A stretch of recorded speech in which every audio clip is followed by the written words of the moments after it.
이 이야기는 서울에 사는 40대 부부의 이야기입니다.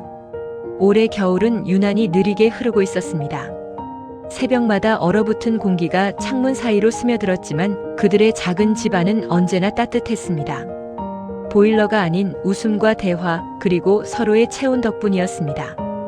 민수와 소영은 결혼한 지 7년이 되었지만 여전히 신혼처럼 다정했습니다. 비록 가진 것은 많지 않았지만 함께 밥을 먹고 웃는 그 순간들이 그들에게는 세상의 전부였습니다. 여보, 우리 애가 태어나면 나 닮았으면 좋겠지? 민수가 식탁에 앉아 웃으며 말했습니다. 소영은 배를 쓰다듬으며 장난스럽게 눈을 굴렸습니다. 그건 제가 결정할 수 없잖아요. 다른 건 몰라도 머리숱은 꼭 당신을 닮았으면 좋겠어요. 민수가 고개를 끄덕였습니다. 그건 나도 그렇게 생각해, 내 머리. 두 사람은 그렇게 사소한 농담에도 웃음을 터뜨렸습니다.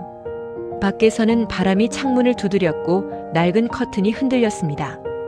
그들이 사는 작은 집은 오래되었지만 그 안의 공기만큼은 따뜻했습니다. 민수는 평범한 인테리어 업체의 직원이었습니다. 하루 종일 공사 현장을 오가며 먼지 속에서 일했지만 퇴근길엔 언제나 콧노래를 흥얼거렸습니다. 그의 가장 큰 위로는 집에 돌아가면 자신을 기다리는 사람이 있다는 사실이었습니다. 문을 열면 여보 왔어요? 하고 고개를 드는 소영의 얼굴. 그 하나로 모든 피로가 사라졌습니다. 소영은 임신 후 집에서 쉬고 있었습니다. 입덧이 심하지는 않았지만 몸이 예전 같지 않았습니다. 그래서 민수는 더 조심스러워졌습니다. 퇴근 후에는 늘 저녁을 차려주고 세탁기를 돌리고 밤에는 그녀가 편히 잘 수 있도록 머리맡에 물 한 컵을 두었습니다. 그날도 그런 평범한 밤이었습니다.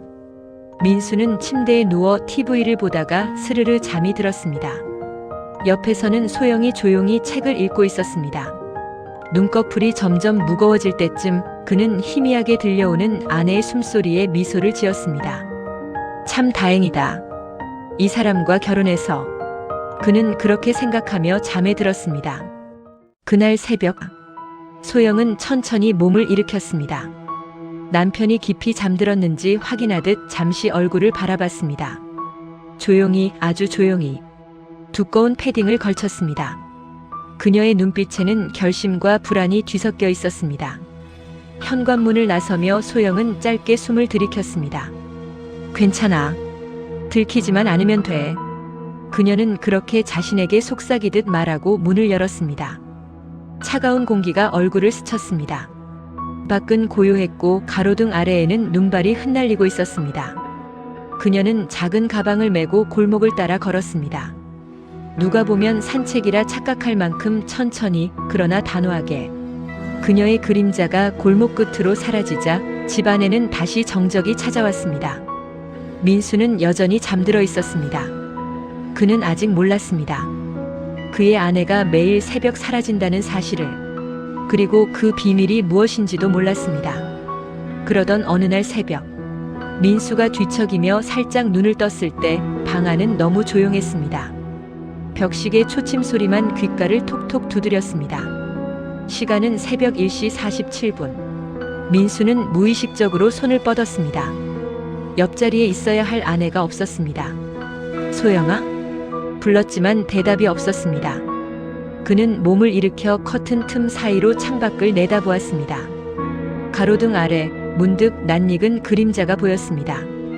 검정 패딩에 야구 모자를 눌러 쓴 작은 체구. 바로 소영이었습니다. 그녀는 주변을 두리번거리더니 조심스레 골목 쪽으로 사라졌습니다. 민수의 심장이 갑자기 쿵 하고 내려앉았습니다. 순간 머릿속이 하얘졌습니다. 이 시간에 왜? 이유 모를 불길함이 가슴을 조여왔습니다. 차가운 공기가 창문 틈새로 스며들며 머릿속에 온갖 생각이 들었습니다. 혹시 다른 남자가 있는 것은 아닐까? 민수는 고개를 저었습니다. 아니야, 소영이는 그럴 리 없어.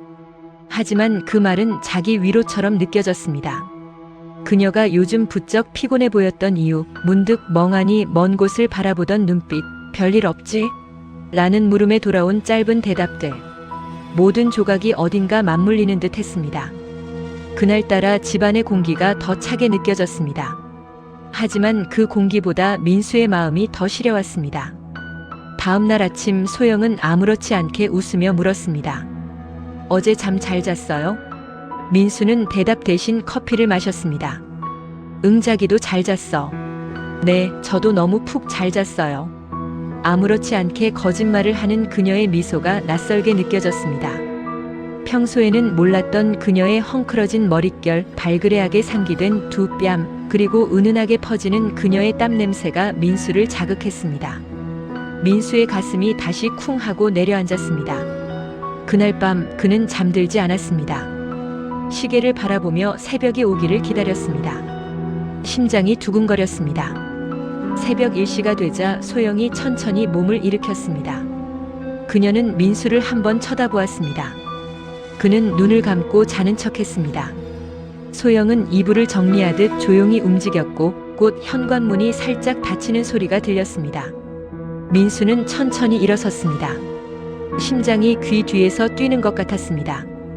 그는 두꺼운 점퍼를 걸치고 조용히 문을 열었습니다. 겨울 공기가 살을 파고들었습니다. 골목은 어둡고 적막했습니다. 멀리 회색 패딩을 입은 소영의 등이 보였습니다.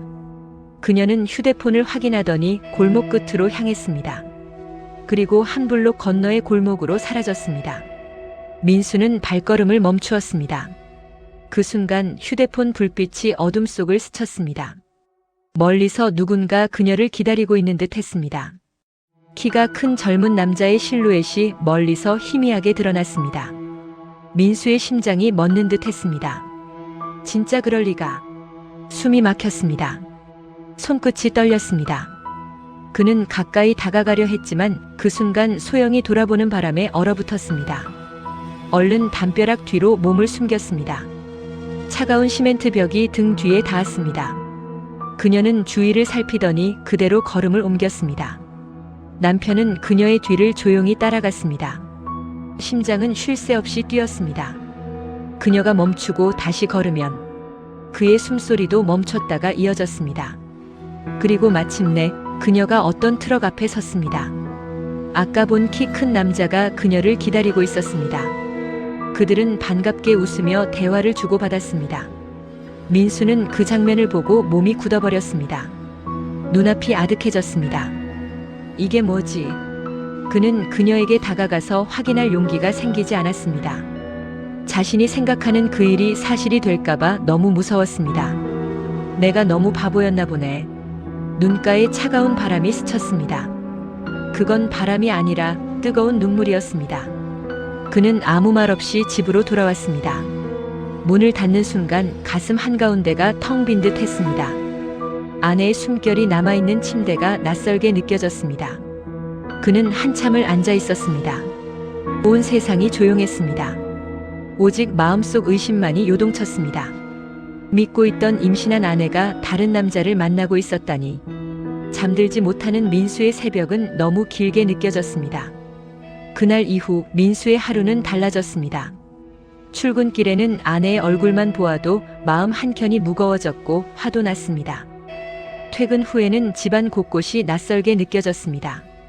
그녀가 웃을 때조차 가식적인 그녀의 행동에 소름이 돋았습니다. 여보, 요즘 왜 이렇게 말수가 줄었어요? 소영이 물었을 때 민수는 억지로 웃으며 대답했습니다. 그냥 일 때문에 피곤해서 그래. 하지만 진짜 이유는 따로 있었습니다. 밤이 오면 그는 침대에 누워 잠든 척했습니다. 눈꺼풀 사이로 흘러드는 희미한 불빛, 그 불빛 속에서 소영이 일어서는 모습을 지켜보았습니다. 그녀는 변함없이 새벽 1시쯤 일어나 패딩을 입고 나갔습니다. 매번 같은 시간, 같은 장소. 그리고 새벽 6시쯤이면 돌아왔습니다.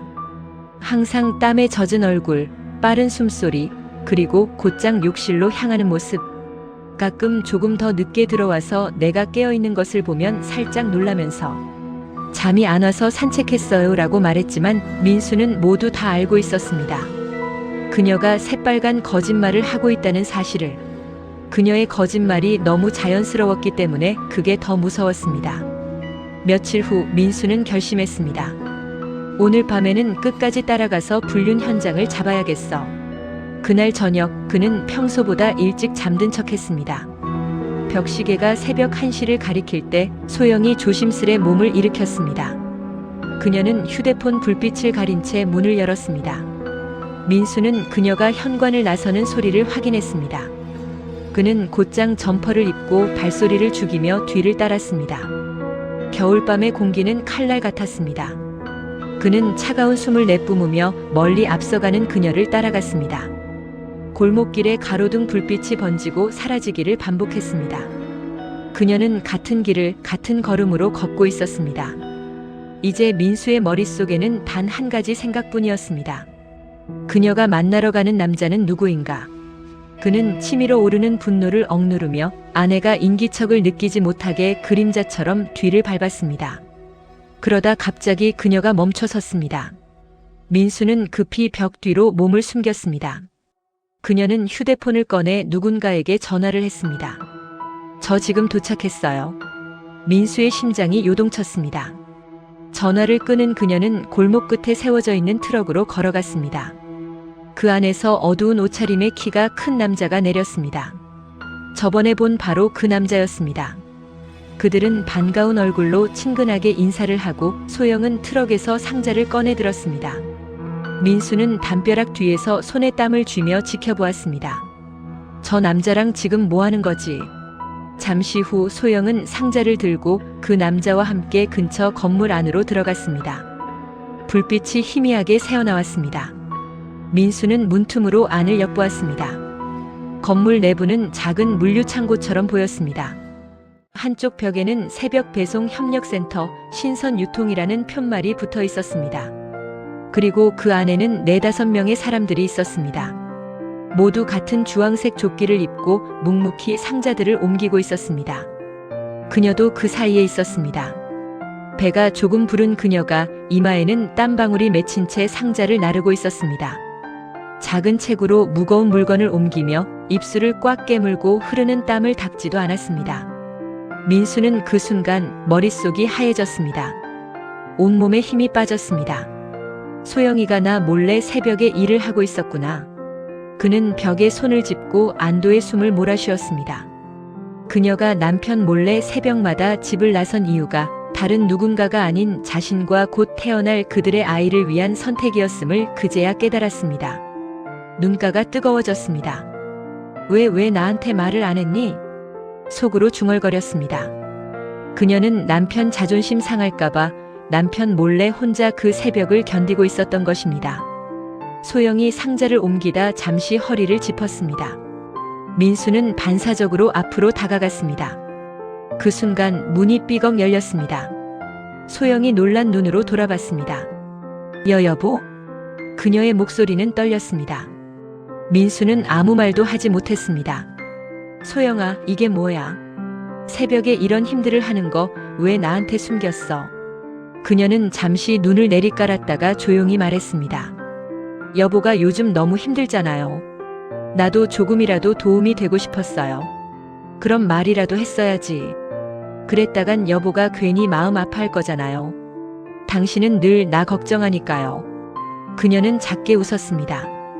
그러나 그 웃음 뒤에는 눈물이 맺혀 있었습니다. 우리 아이 위해서라도 조금이라도 보태고 싶었어요. 여보가 혼자 고생하는 거 그게 더 괴로웠어요. 민수는 아무 말도 할 수 없었습니다. 그의 시선이 그녀의 손으로 향했습니다. 거칠게 갈라진 손등, 붉게 부은 손가락. 그 손으로 상자를 옮기고 그 손으로 자신에게 밥을 지어주던 사람. 민수는 천천히 다가가 그녀의 손을 잡았습니다. 이 손으로 이런 일을 했다고? 그녀는 미소를 지었습니다. 이 손으로라도 여보랑 아이를 지킬 수 있다면 괜찮아요. 그 말에 민수의 눈에서 눈물이 주르르 흘렀습니다. 그는 고개를 숙여 그녀의 이마에 이마를 맞댔습니다. 미안해, 나는 당신을 의심했어. 바보처럼. 그녀는 고개를 저었습니다. 괜찮아요. 여보에게 말하지 않은 나의 잘못인걸요. 하지만 내가 사랑하는 사람은 이 세상에 당신밖에 없으니 걱정하지 말아요. 민수는 그녀를 꼭 끌어안았습니다. 그녀의 어깨가 작게 떨렸지만 그 떨림이 따뜻하게 느껴졌습니다. 밖에서는 눈이 소리 없이 내리고 있었습니다. 가로등 불빛 아래 새벽의 하얀 세상이 천천히 피어났습니다. 그 순간 민수는 알았습니다. 진실은 배신이 아니라 사랑이었다는 것을. 그 사랑은 말 대신 한겨울 새벽 공기 속에서 땀으로 흩어지고 있었습니다. 며칠 후 민수는 연차를 냈습니다. 그리고 새벽이 되자 그녀보다 먼저 눈을 떴습니다. 어둠 속에서 패딩을 꺼내 입고 신발을 신었습니다. 소영이 거실에 나왔을 때 민수는 이미 현관 앞에 서 있었습니다. 그녀는 놀란 듯 물었습니다. 여보, 이 시간에 왜? 민수는 따뜻하게 웃었습니다. 오늘은 나도 당신과 함께 해보려고. 그녀는 잠시 그를 바라보다가 고개를 끄덕였습니다. 두 사람은 나란히 새벽길로 걸어 나섰습니다. 차가운 공기가 얼굴을 스쳤지만 서로의 손을 잡은 채 걷는 그 길은 이상하리만큼 따뜻했습니다. 트럭이 있는 곳에 도착했을 때 민수는 지난번처럼 담벼락 뒤에 숨지 않았습니다. 대신 환하게 웃으며 인사했습니다. 안녕하세요. 오늘은 제가 아내를 도와서 같이 일하러 왔습니다. 트럭 기사는 처음에는 어리둥절한 표정을 지었지만 곧 미소를 지었습니다. 부부가 같이 하신다고요? 보기 좋네요. 그 새벽 두 사람은 함께 상자를 옮겼습니다. 무거운 상자였지만 이상하게도 가볍게 느껴졌습니다. 눈발이 흩날리는 새벽의 창고 안에서 둘은 나란히 숨을 고르며 서로를 바라보았습니다. 민수가 그녀의 뺨에 맺힌 땀방울을 손등으로 닦아주었습니다. 이제 혼자 고생하지 마. 우리 같이 벌고 같이 잘 살아보자. 소영의 눈가가 촉촉하게 젖었습니다. 그녀는 고개를 끄덕였습니다. 아침이 밝아올 때쯤 트럭이 떠나고 하늘이 서서히 붉게 물들었습니다. 민수와 소영은 공원 벤치에 앉아 뜨거운 캔커피를 나눴습니다. 겨울 새벽의 차가운 공기 속에서 두 사람의 입김이 하얗게 섞였습니다. 여보, 소영이 조용히 말했습니다. 나 사실 처음엔 무서웠어요. 내가 하는 걸 여보가 알면 실망할까봐. 그런데 지금은 이렇게 함께 있으니까 너무 좋아요. 민수는 그녀의 손을 꼭 잡았습니다. 실망이라니. 나는 당신이 이 세상 누구보다 자랑스러워. 그녀가 살짝 웃었습니다. 그럼 다행이네요. 두 사람은 그렇게 새벽의 끝을 함께 바라보았습니다. 멀리서 해가 떠오르며 하얀 눈 위로 금빛이 번졌습니다. 민수는 그 빛 속에서 다시 한번 다짐했습니다. 서로를 믿는다는 것은 같은 방향을 바라보는 일이라는 것을요. 얼마 후 소영은 새벽 일을 그만두었습니다. 출산일이 다가와 민수가 퇴근 후 집에서 함께 시간을 보내자고 했습니다. 대신 주말마다 두 사람은 작은 시장에 나가 직접 만든 도시락을 팔기 시작했습니다. 소영이 반찬을 만들고 민수가 포장을 맡았습니다. 비록 수입은 크지 않았지만 그들의 사이는 더 견고해졌습니다. 봄이 찾아왔을 무렵 그들의 집에는 아기의 울음소리가 울려 퍼졌습니다. 민수는 갓난아이를 품에 안고 소영의 얼굴을 바라보았습니다. 그녀는 지쳐 있었지만 행복했습니다. 민수는 조용히 속삭였습니다. 우리 아이는 엄마처럼 강하고 따뜻한 사람으로 자랐으면 좋겠어. 소영은 눈을 감은 채 미소를 지었습니다. 아빠처럼 믿음직한 사람으로 자라겠죠. 창밖에는 새벽빛이 다시 스며들고 있었습니다. 그 빛은 더 이상 차갑지 않았습니다. 이제는 두 사람의 삶을 비추는 따뜻한 약속 같은 빛이었습니다. 사랑은 때로 말보다 깊은 침묵으로 머무릅니다. 의심은 믿음을 흔들지만 사랑은 그 모든 오해를 이길 만큼 강합니다. 진짜 사랑은 함께 걸어주는 것입니다. 이야기가 공감되신다면 좋아요, 구독, 댓글로 의견 부탁드립니다.